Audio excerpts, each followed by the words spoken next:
Thank you, Chair.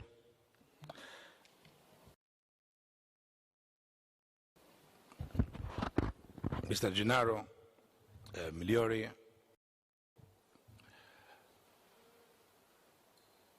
thank you for inviting me to this meeting. Indeed, I have prepared some words in Arabic and the translation with you, but really I will appreciate a lot what you have been choosing as a subject for this important conference, and thank you for inviting me in Napoli, the nice city which everybody is proud to be here.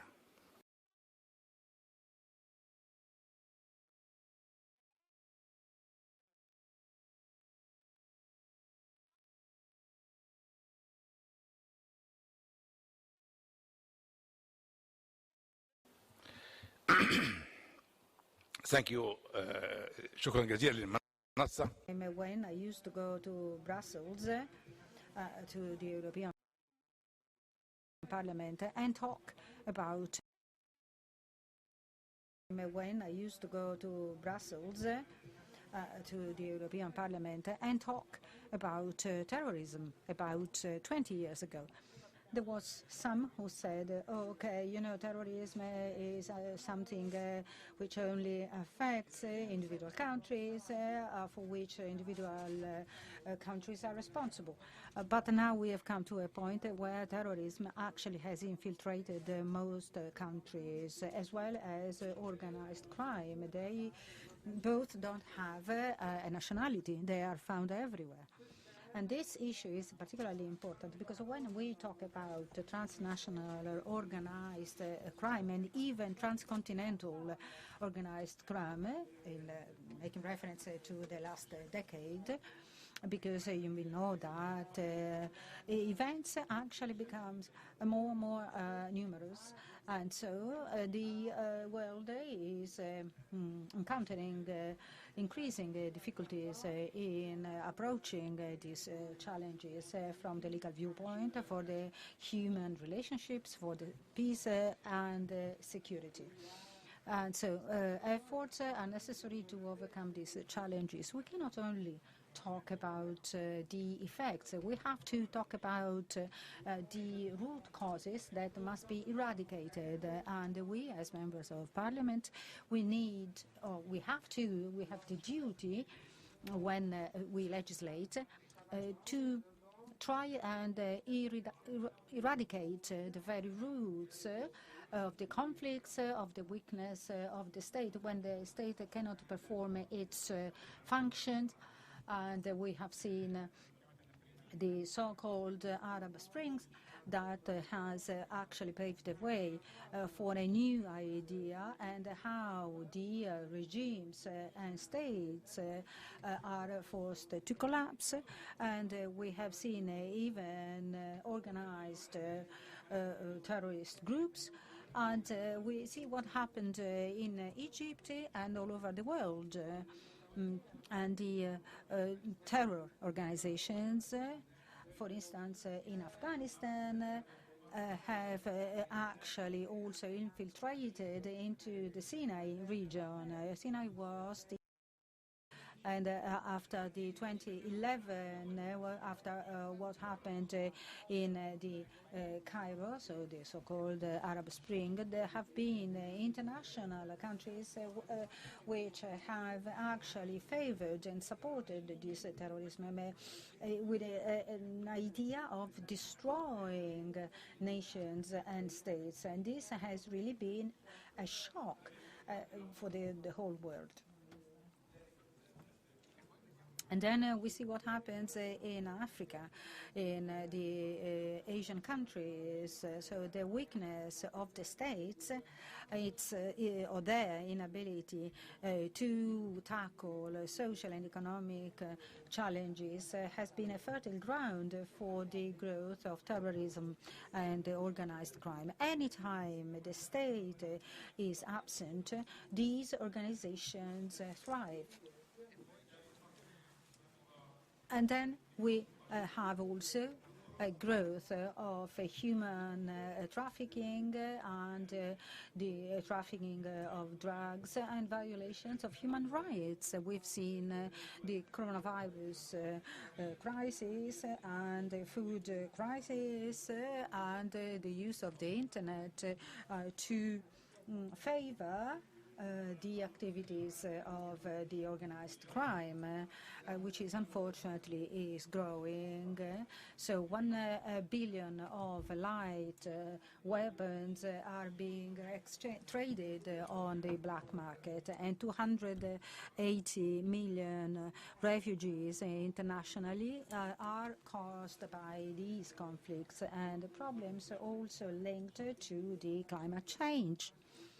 And this is certainly due to the state's weakening. And I have today met our friends from Libya. We are brothers. We know Libya as a country of security and peace, and we have been living with Libya in peaceful conditions for years. Now the organized crime is trying to establish its own headquarters in Libya, but we are confident that the Libya people will succeed in putting a stop to all this with the help of God. And so our friends who are here, but unfortunately I can't see our colleagues in Syria, in Yemen, in Arab countries who have been the victims of the black terrorism. We saw what happened in Syria, Iraq, with a threat by terrorists when there has been an attempt at creating an Islamic State. Half of the population actually left the country, and they came also to the European Union countries, and there has been the human beings trafficking, and men and women have been sold, and the monuments have been destroyed, and even archaeological assets have been illegally traded.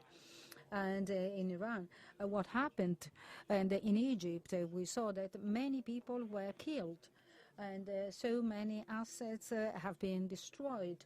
And we've also even seen the destruction of museums.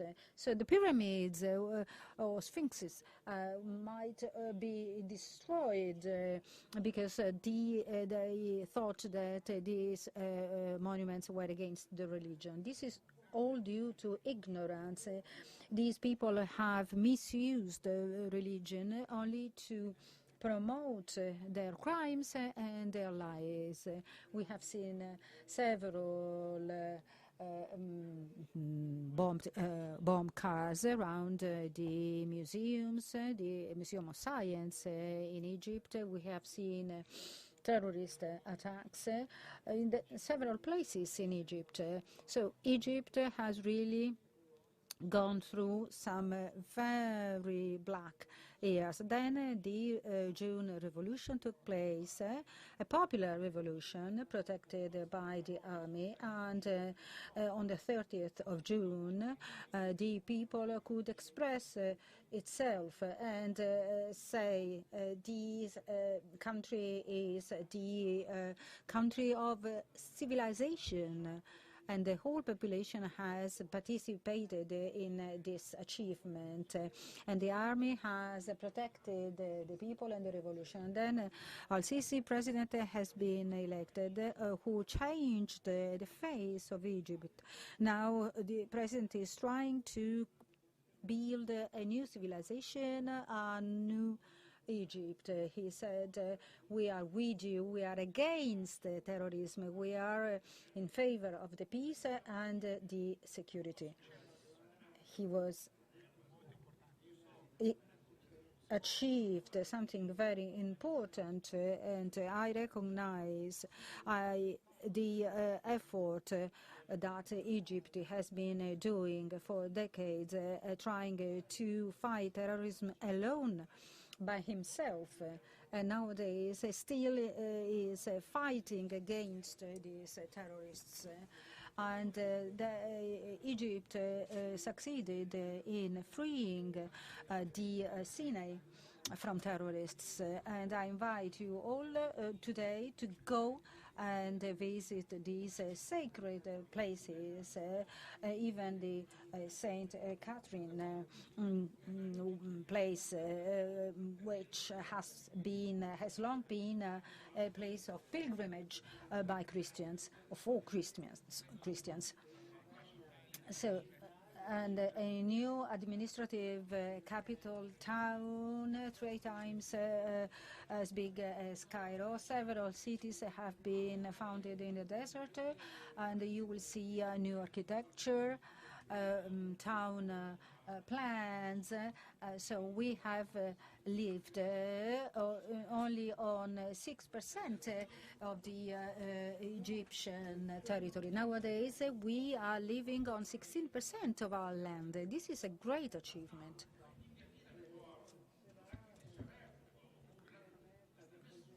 And this, of course, was very important. And we talk to the youth. Egypt is a young country in Africa, and we should understand what it means, saying that a state is young. When we say so, we make reference to the opportunities for also sustainable development.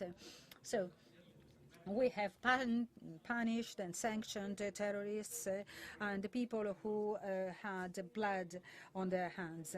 And we've also tried to talk with our youngsters. And this dialogue is an important element in this fight against terrorism. So such an Egyptian model, should become a model for all the people visiting Egypt, all visitors to Egypt may see such achievements. And I really wish that this might become a model for you all when it comes to the fight to terrorism, because we fight terrorism with weapons, but also with our thoughts. And a number of laws have been passed to tackle the trafficking of human beings and terrorism. And these laws, these provisions, actually even contributed to this achievement. The Parliament did it, and in this way we could really deprive terrorism of its sources by using the law and our constitutional law in particular. And we were long-sighted, so to say. And we have a professor in Egypt who has really been everywhere in Egypt and has been describing the ancient Egyptian civilization and described his discoveries. And in front, before the Giza pyramid, today the biggest museum of the world, with over 1 million of archaeological findings, is being built.